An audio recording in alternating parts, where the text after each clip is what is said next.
Do you remember how many people were ridiculing the price of the PSVR 2 when it launched 4 months ago? And then along came Apple with its Vision Pro, and all of a sudden this shiny face furniture doesn't look quite so ridiculously expensive. Of course, that is what Apple does best, make other things look more affordable. Anyhow, I digress. In those past 4 months, we've had a few more killer games trickle out for Sony's VR plaything to help you escape the grey, bleak bollocks that is reality for just that little bit longer. And there's still lots more big releases on the horizon, but here's my pick of the best PSVR 2 games you can grab yourself right now. And for more on the latest and greatest tech, please do subscribe and ding that notifications bell. Cheers! Oh, and before we begin, it's probably worth pointing out that the PSVR 2 sadly isn't compatible with any of your original PSVR games. So if you want me to test this thing out with a bit of Astrobot or Rush of Blood, well, you're out of luck. But thankfully the PlayStation Store already offers some proper VR bangers, and one of the big PSVR 2 exclusives is Horizon Call of the Mountain. Easily the best showcase for this big white helmet that I've played so far.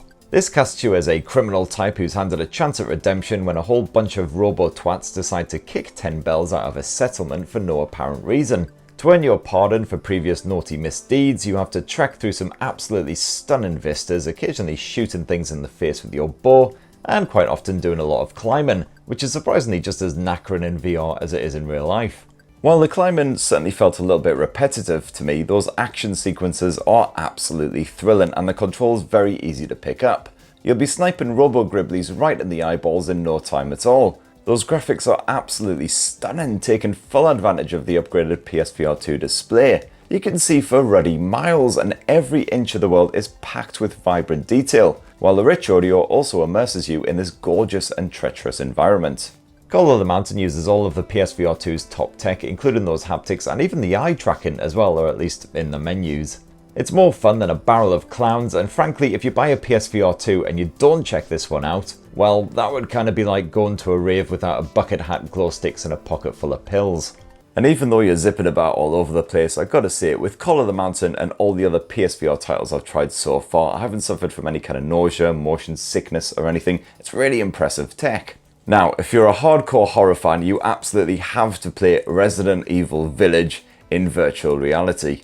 Village was already pretty bloody scary played on a flat display, but to complete it in VR you will need bowels of concrete. I never made it to the end of Resi 7 on the original PSVR, and I'm still not sure I'll be able to get through all of 8 on the PSVR 2, at least not without violently ejecting my pancreas out of my arsehole. Also, fair warning, reloading guns in the VR version of Resident Evil Village is so much more complicated than just the regular version. In the regular version, just bash a button on the DualSense controller and everything's done for you. In the VR version, you've got to crack open that shotgun, pick out a shotgun shell, you've got to try and carefully insert it into the tube, whatever it's called. And inevitably, because you've got 3 massive werewolves bearing down on you, you fumble it, drop it on the floor, you then have to bend down, grope it around. Hang on guys, sorry, just a second, let me just find out where I've dropped this f***ing bullet. By the time you finally get it in there and snap it shut again, your face has been ripped to bits. But this is undeniably the way to play it for anyone who's tough enough and well up for a truly immersive slice of horror. But be warned though, when things get a wee bit frantic, as they often do in Village, this PSVR 2 code will get wrapped right around you. It is a bit of a pain in the arse. And also at one point the cat came and brushed up against my leg and I almost punted the poor furry bugger right out the window. So definitely make sure that pets and relatives and everything else is kept well out of the room when you're playing. You don't want to accidentally pop Gran right in her false teeth. But certainly if you already own Village, then the VR upgrade is completely free, so there's no excuse not to play it. Definitely give it a go. Your guts certainly won't thank you, but you might enjoy yourself. Another PS5 game that now has VR support chucked in is Gran Turismo 7, so you can wang your way around each track as if you're actually right there in the driving seat. It's an experience that's almost as terrifying as Resi Evil if you're as hopeless at driving as I am. But virtual reality is hands down the best way to experience GT7, and it's yet another fantastic showcase of the PSVR 2's abilities. And if you haven't checked out No Man's Sky yet, the PSVR 2 is the best way to dive into this enormous procedurally generated universe. It's much better than actual reality, because you get to twat about in a spaceship, exploring a ridiculous number of planets, where you can either befriend or terrorize the local wildlife, you can harvest valuable resources, you can do whatever your fuzzy wee heart desires. Personally, I just appreciate not being able to see another human being for miles and miles, very much not like my real existence in London. crack open a 6-pack of cold lager and it's bloody heaven. Of course, No Man's Sky isn't for everyone, it's more for those with a willingness to explore rather than just gun down hordes of gribblies, and of course you've got to have a fair bit of time in your hands as well. But if the sound of all that really braises your beef, then definitely give it a go. Likewise, survival fans should very much enjoy Song on the Smoke, which is out now on PSVR 2 with a proper bit of spit and polish. This challenging title has you crafting tools, foraging for food, and fighting off beasties as you search for 3 purple glowing rocks for reasons. And this is hardcore stuff. There's not a Primark in sight, so you will have to skin animals to clothe yourself, and build campfires at night to ward away the nasty things that lurk in the dark. Just imagine Nigel Farage after spotting a boat full of refugees, but even angrier and more horrible. If you'd rather indulge in a more sedate but no less immersive adventure, well, definitely have a gander of Red Matter 2. This gorgeous sci-fi puzzler has you exploring a spooky space base and figuring out mind-bending environmental puzzles. You'll be yanking levers, tweaking knobs, and fiddling with machinery to progress deeper into the base's bowels, helped along by an incredibly useful scanner which can translate any Russian text, and also tell you what stuff actually is before you muck about with it. Yes, Red Matter is a direct continuation of the first game's story, but don't worry if you haven't played the original, you should be able to jump straight into Red Matter 2 and not be too confused. Certainly no more confused than usual. Another adventure game sequel that just got some PSVR 2 love is another Fisherman's Tale. Again, the first game isn't out for this shiny white helmet, but don't let that put you off. Another Fisherman's Tale works as a standalone story and is just as compelling as the original game.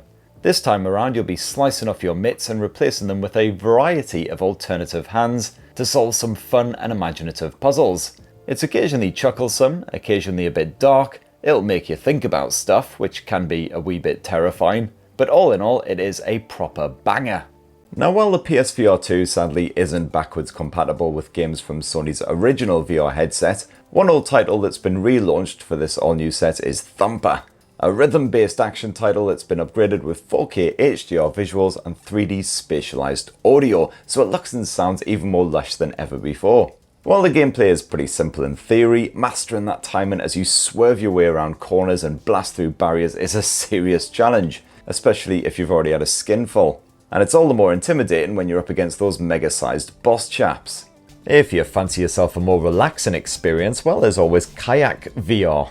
Put yourself in the virtual shoes of some beardy bloke called Keith who always wears shorts in winter and drinks his body weight in hemp tea every single morning, before going out for a paddle about in his trusty canoe. Those physics are unnervingly realistic, so cack-handed exercise dodgers like me will find themselves slamming into stuff just like in real life, complete with a good bit of haptic feedback of course. It is gorgeous and engrossingly atmospheric and much better than actually kayaking because you don't end up with a soggy arse. Oh, and you can also f about with a fish if you're not a fan of them. And in addition to all these exclusives and other fantastic VR titles, quite a few old MetaQuest VR games have been spruced up and re-released on the PSVR 2, generally with enhanced graphics and audio. And here's just a few of my favourites. Now, one of the most fun arcade VR experiences on there is Runner, a shooty biking extravaganza that was possibly a wee bit inspired by the awesome Akira anime. It's not subtle, but it sure is stylish and you certainly won't be bored by a single second, taking down seemingly endless swarms of baddies while trying your best not to smash into the many obstacles that pop up in your path. Not gonna lie, Runner will likely wear you down if you don't have the reflexes of a highly caffeinated F1 driver, because you'll see the game over screen so many times it'll probably invade your dreams. That learning curve is pretty steep as you need to juggle steering with shooting off your bike cannons and pistols, hoying grenades at stuff, taking down shields, all kinds of shenanigans. But once it all clicks, you'll feel like the ultimate badass carving a path through the swaths of enemies and beating 7 shades out of the obligatory tough as nails bosses at the end of each level. Likewise, VR platforming fans should definitely check out the Moss games, which star an adorable wee mousie as she runs around lushly detailed environments, twatting robo-bugs with her tiny sword. Gameplay mostly involves tinkering with each mini level to open up the exit, which you'll do by directly guiding Quill the mouse around using the left thumbstick, as well as grabbing and yanking things with your own disembodied hands. It's an intuitive setup, albeit one with occasionally mildly irritating platformy moments. Every so often you'll find yourself battling a bunch of bugs with your sword, which helps to break up some of the puzzling shenanigans and inject a bit of excitement. The difficulty level is low, but Moss is still great fun, and the sequel, Book 2, is a direct continuation of the story, so if you crave more of the same, then fill your boots. Now, if you actually manage to make it all the way through Resident Evil Village without excreting both of your kidneys, well, another VR horror experience you might be well tempted by is Walking Dead Saints and Sinners. This melancholic post-apocalyptic tale that has civilization plunged into chaos and humans turning against their own kind in horrifying fashion could easily be mistaken for real life these days, but it's actually a pretty smart first-person survival adventure. From your base, which is inexplicably a bus parked up in a graveyard, you'll find yourself piecing together clues to find a legendary bunker, filled with enough supplies to last a lifetime. All the while, you'll need to scavenge for food, bandages, weapons, and materials that you can strip down and use to craft more useful items. The real joy of Saints and Sinners is that tense exploration. You'll need to creep cautiously through the skeletal remains of civilization, either sneaking by the shuffling dead or ending their misery with a brutal selection of melee and ranged weapons. The stealth mechanics are solid, and going one-on-one with a zombie and a shiv never gets old. You can't just poke that rusty blade into the head with a pathetic wee jab, you need to properly swing it into their skull and penetrate that brain to put their lights out proper. Not enough force and you just end up grappling with a seriously miffed off corpse. It's suitably groovy and it's bloody amazing. And if you enjoyed Saints and Sinners, well, good news. You can keep that gore flowing with Chapter 2 Retribution, which is basically more of the same but even more badass. One of the best additions is the terrifying night raids, which reward you with big loot payoffs, providing you actually survive the crowds of knocked off nocturnal brain coveters. Thankfully, you can kit yourself out with Retribution's upgraded arsenal to give yourself a fighting chance. Chopping down hordes of flesh gobblers with a massive chainsaw or blasting them to bits with a sawn-off shotgun, yes bloody please. Oh, and you'll also face off against a Resident Evil Nemesis style big scary dude, so definitely keep that spare pair of pants on standby. Now, one of the best shooty action games on the PSVR 2 right now, especially if you fancy a bit of a workout but can't be asked to drag your ass down the gym, is Pistol Whip. The idea here is pleasingly simple, just blow away any foes in time to the beat while ducking and dodging the many projectiles that make a beeline for your face. As well as the standard arcade mode, you got a couple of campaigns to play through, and while the plot here is about as meaty as a vegan sausage roll, nobody actually cares. They serve up the same addictive John Wick style gameplay and feature special challenges, such as an entire level where you can only melee. The best thing about Pistol Whip is that it makes you feel like a proper badass, even if you're just a bald middle-aged dickhead poncing about in his living room. Now, if you happen to be a bit of a Star Wars fan, you'll probably sploosh yourself silly at Tales from the Galaxy's Edge, a VR adventure that's absolutely packed to the pits with obligatory fan service. You play as a simple droid repair technician whose mission is to salvage some valuable cargo that you just jettisoned. You'll spend most of your time exploring the lush planet of Batu and blasting holes in unfriendly gang members who are after your precious booty. Although your enemies are about as clever as a box of Pop-Tarts, that combat is still good fun. You'll feel pretty badass dual-wielding blasters, and I really like how you can chuck your old weapons when they're spent and grab pistols from fallen foes. Another VR mind bender that's well worth picking up is the Last Clockwinder, which sees you striving to save an ancient clockwork tree with the help of magical robot cloning gloves. And yeah, I'm fully aware that that sentence makes it sound like I'm literally on all of the drugs, but hang on, I'll explain. What you'll essentially be doing in this game is harvesting fruit. Lots and lots of fruit. But you can't do this single-handed. Instead, push a button on your controller and then record yourself performing an action like plucking fruit and tossing it merrily into a collection barrel. Push the button again and poof, up pops a robot slave who'll happily repeat that exact action over and over for the rest of time. At first you'll be trying to set up the most efficient robo-labs possible, but as you unlock more rooms with more complex requirements, you'll find that these robots must work together with perfect timing to get any kind of result. There is a sweet little story running through the Last Clockwinder, which is gradually revealed via conveniently scattered tape recorders, the kind of shit that game developers just can't get enough of. But even without that, this is one of the most engrossing and addictive VR puzzlers out there. So that right there is just my personal picks, my own favourite PSVR 2 games that you can download and play right now. But I'd also like to give a shout out to a couple of other guttins that are well worth having spaffed at your face if you've smashed through all of the above. These include the sweat 'em up dancey shenanigans of Synth Riders, which has you prancing and twirling all over the place in time with the beat. I'm also a fan of Les Mills' Body Combat, but frankly it does work better on something like the Meta Quest where you're not tethered, and therefore less likely to garrote yourself.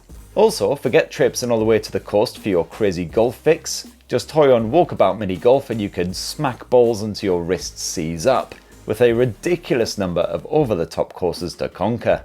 And then of course there's Tetris Effect, because everyone loves Tetris. Even Nigel Farage probably loves Tetris, and he hates everything, apart from throwing rocks at immigrants, that is. But I'm still not really sure why you need to play Tetris in VR when you can basically play it on every other device with a screen from the past 3 decades. And there are lots more big ones just on the horizon, including that Ghostbusters jobby, got Arizona Sunshine 2, we got a Five Nights at Freddy's effort, oh god. I'm not sure I've got any spare pants left after Resident Evil Village. But anyway, those are my picks, my own favourite PSVR 2 games right now. But what about yourself? Did I miss out your own personal favourites? Well, definitely clue me in as to what a massive knobber I am down in the comments below, and let us know what your picks would be. Please do poke, subscribe and ding that notifications bell for more on the latest and greatest tech, and have yourselves a ruddy wonderful rest of the week. Cheers everyone, love you!